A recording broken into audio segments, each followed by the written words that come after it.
On my 17th birthday, I walked into the house with a plan and walked out into the cold February rain with nowhere to go. My clothes were scattered across the lawn and my mom was screaming at me.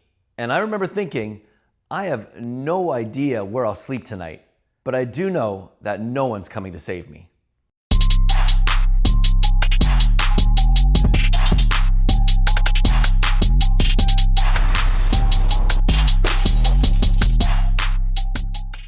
The week before, I decided I was done with school. Every class felt like a waste of time.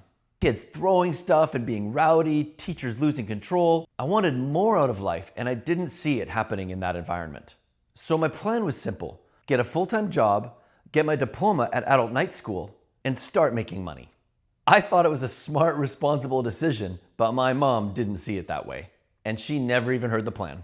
I came home on my 17th birthday and told her, "Mom, I quit school today." But I didn't even get to finish the sentence. She screamed, grabbed armfuls of my clothes, and started throwing them out the second-story window of my bedroom.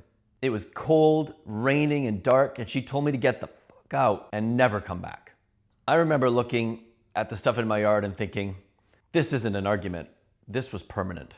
I don't remember exactly where I went that night. I spent a few nights on the street, I know that. So the next day, I walked into my part-time grocery store job and asked for full-time hours.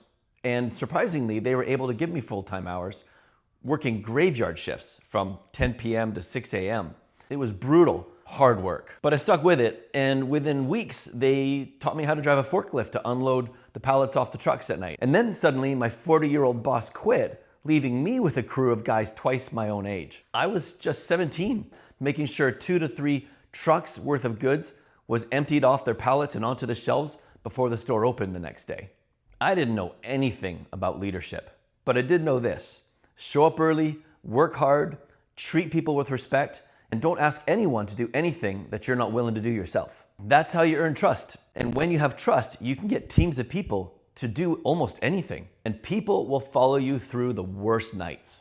So I certainly didn't know it at the time, but that night in the rain was my first real founder moment. No safety net, no backup plan, just responsibility that I didn't ask for, but couldn't avoid. And startups are the same. The moment you take responsibility, you're leading, whether you're ready to or not.